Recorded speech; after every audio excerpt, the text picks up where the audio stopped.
اسی طرح جب امام صاحب سورہ فاتحہ مکمل کر دیں گے اس وقت آمین کہیں گے، یعنی غیر المغضوب علیہم ولا الضالین. اب جب تھوڑی دیر کے لیے چپ ہوتے ہیں اس وقت آمین کہتے ہیں. وہ آمین آپ بھی کہیں گے، امام صاحب بھی کہیں گے، آپ بھی کہیں گے، لیکن آہستہ سے، چپ چاپ، سرین، آہستہ سے. اسی طرح جو میں نے بھی کہا ثنا پڑھیں گے، ثنا بھی آہستہ پڑھیں گے، زور سے ثنا نہیں پڑھیں گے. تو سورہ فاتحہ کے بعد آمین کہیں گے، وہ بھی آہستہ سے. اس کے بعد جب آمین کہتے کہتے کوئی امام صاحب اگر شروع کر دیتے ہیں سورہ فاتحہ کے بعد کوئی اور سورہ پڑھنا شروع کر دیتے ہیں، آپ نے ابھی آمین کہا نہیں ہے تو چپ ہو جائیے، اب آمین کہنے کا وقت ختم. امام صاحب سورہ فاتحہ ختم کرنے کے بعد سورہ شروع کرنے سے پہلے سورت پڑھنے سے پہلے اگر آپ آمین کہہ دیتے ہیں تو کہہ دیجئے، لیکن اگر وہ وقت نکل گیا تو اب آمین کہنے کا ٹائم نہیں ہے، اسی لیے چپ چاپ رہیے، اب کچھ مت کریے. پھر اس کے بعد جب امام صاحب رکوع کو جائیں گے اللہ اکبر کہتے ہوئے، آپ بھی رکوع کو جائیے. یہیں پر ایک پوائنٹ کی بات بتا دوں، اکثر جگہ دیکھا جاتا ہے 99% لوگ یہ غلطی کرتے ہیں، امام کے ساتھ رکوع سجدے میں جاتے رہتے ہیں، اڑتے رہتے ہیں، بیٹھتے رہتے ہیں، تکبیر کہتے نہیں ہیں. یہ بڑی غلطی ہے. دیکھیے حدیث میں جو کہا گیا ہے وہ قرات کے بارے میں، قرآن پڑھنے کے بارے میں کہا گیا ہے کہ امام کا قرآن پڑھنا آپ کا پڑھنا ہو گیا لہٰذا مت پڑھیے. لیکن امام کا قرات کے علاوہ جتنا اور ہے سب آپ کو کرنا پڑے گا امام کے ساتھ. امام کا کرنا آپ کا کرنا نہیں ہوگا. لہٰذا اگر آپ رکوع کو جاتے ہیں اللہ اکبر کہہ کے جیسے امام صاحب جاتے ہیں، آپ بھی اللہ اکبر کہتے ہوئے جائیے. اسی طرح جب امام صاحب رکوع سے اٹھتے ہیں سمیع اللہ لمن حمیدہ، تو آپ اس وقت تو سمیع اللہ لمن حمیدہ نہیں کہیں گے کیونکہ آپ امام کے پیچھے ہیں.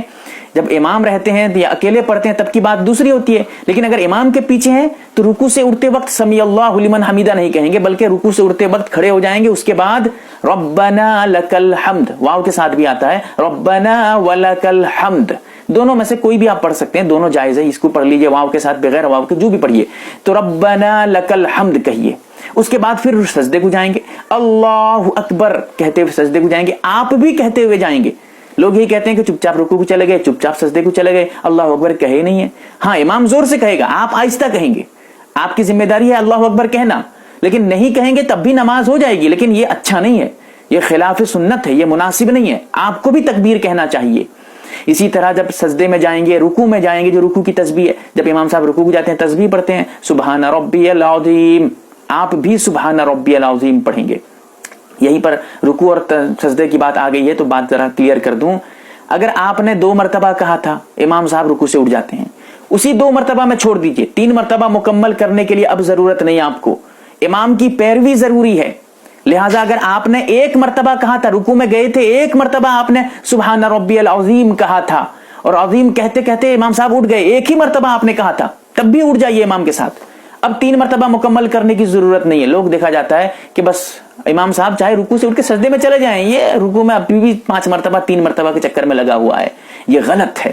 اسی لیے یہ مسائل بہت ضروری ہیں جو آپ کے سامنے پیش کر رہا ہوں، بتا رہا ہوں. تو اب جو امام صاحب رکوع میں جائیں گے، تسبیح کہیں گے، آپ کو جتنا مرتبہ ہو سکے. اگر آپ رکوع میں پہنچ چکے تھے، 1 مرتبہ بھی کہنے کا موقع نہیں ملا، پھر بھی اگر امام صاحب اٹھ جاتے ہیں، آپ اٹھ جائیے، چھوڑ دیجئے اس کو. 3 مرتبہ موقع ملا، 3 مرتبہ کہہ دیجئے. 5 مرتبہ لمبا رکوع کر رہے ہیں امام صاحب، 5 مرتبہ کہنے کا موقع ملا، 5 مرتبہ کہہ دیجئے. تو رکوع سے اٹھنے کے بعد سجدے کو جائیں گے، سجدے میں بھی یہی مسئلہ آئے گا، اسی طرح کا سجدے کی تکبیر کہتے ہوئے جائیں گے، یہی تسبیح کے یہی معاملات آئیں گے. لیکن اس میں خیال رکھیے گا، سجدے میں سبحان ربی العظیم نہیں کہیں گے بلکہ سبحان ربی الاعلی. یہاں پر ایک مسئلہ بتا دوں، رکوع میں جو سبحان ربی العظیم ہے تو ضا اگر آپ صحیح سے نہیں تلفظ کر پا رہے ہیں، سبحان ربی العظیم یا سبحان ربی العظیم، زا پڑھتے ہیں، جیم پڑھتے ہیں، نماز آپ کی ختم ہو جائے گی، فاسد ہو جائے گی. اسی لیے آپ اگر سبحان ربی العظیم نہیں کہہ پاتے ہیں صحیح طریقے سے تو سبحان ربی الکریم کاف سے کہیے. یہ بہت آسان ہے، اس میں تلفظ میں کوئی دقت نہیں ہے.